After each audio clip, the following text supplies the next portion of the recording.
Good evening and welcome to KMTV. I'm Andy Richards. Your top stories tonight. Asbestos kills in Kent. Cancer patient finally home. And who's been finding a Quaker burial ground and a mysterious pin? Well, first tonight, the number of deaths caused by asbestos poisoning in Kent has risen by almost 20%. Certain areas in the county, like the Medway towns, are known hotspots for lung cancer caused by asbestos, but new figures reveal spikes in areas like Swale and Thanet. Adon Gregory has more. Last year, 108 people died from mesothelioma, the lung cancer caused by exposure to asbestos. That is a rise of 18% when compared to 2013. And scientists expect the number to keep rising. Even though using asbestos has been banned as an insulator since 1992, it can take up to 60 years before a person develops lung cancer or mesothelioma. Medway's Industrial Pass places it on top of the list for the number of deaths in Kent and 6th across the UK.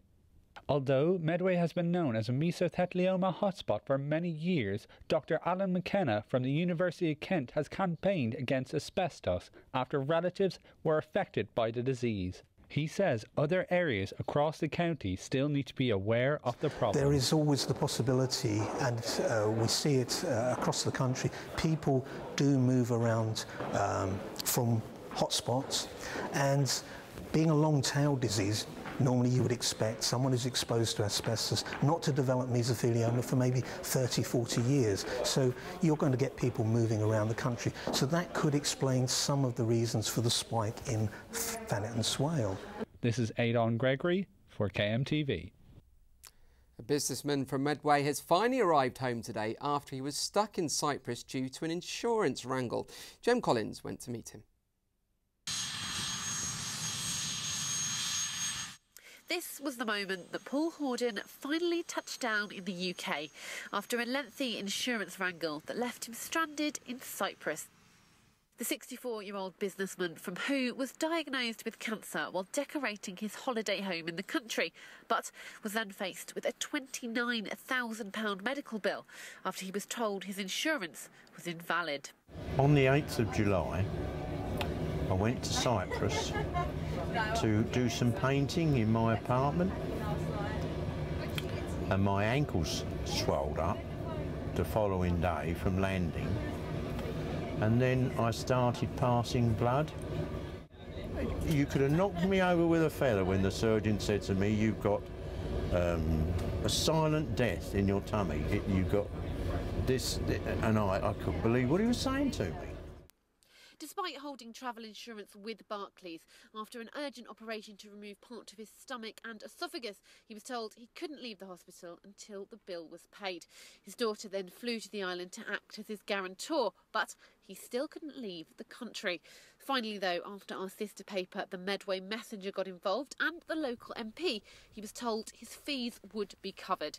A spokesman from Barclays said they were sorry to hear of his stay in hospital and they would be dealing with the medical fees. But for both Paul and his daughter, they're just both pleased to be home. This is Jem Collins at Biggin Hill Airport for KMTV. A tanker driver who ploughed into houses and cars is now in a critical condition as police investigate the possibility he fell ill at the wheel. Eyewitnesses say the truck, which was full of liquid nitrogen, was travelling down Marlborough Road before swerving and hitting the houses and colliding with several vehicles. The driver of the lorry had to be cut free by emergency services and was taken to Medway Maritime Hospital just down the road. Tom Akers has more. As you can see, the pavement here on Marlborough Road in Gillingham remains cordoned off following the incident here on Tuesday morning, in which a nitrogen tanker crashed into a number of parked cars and the front of some of the houses here. The driver, who is believed to be in his 40s, was taken to Medway Maritime Hospital in a serious condition that had since deteriorated. He has now been taken to a London hospital where he is now in a critical condition and fighting for his life. This is Tom Akers for KMTV in Gillingham. And finally tonight, 20 people from the Canterbury Archaeological Trust are working their way through 600 layers of earth to uncover artefacts in Dover. The site, which consists of 3 separate digs, is being excavated during the demolition of Burlington House and before the St James's redevelopment. So far, they found interesting items such as pottery, possibly 13th century animal bones and a Victorian cellar. They have found a Quaker burial ground which has at least 29 graves. It's believed they were buried there as far back as 1650. Well, that's it from us this evening. We'll be back tomorrow with more news from across the county. Visit our website kentonline.co.uk for the very best video news. Don't forget you can follow us on Twitter and Facebook too. Good night.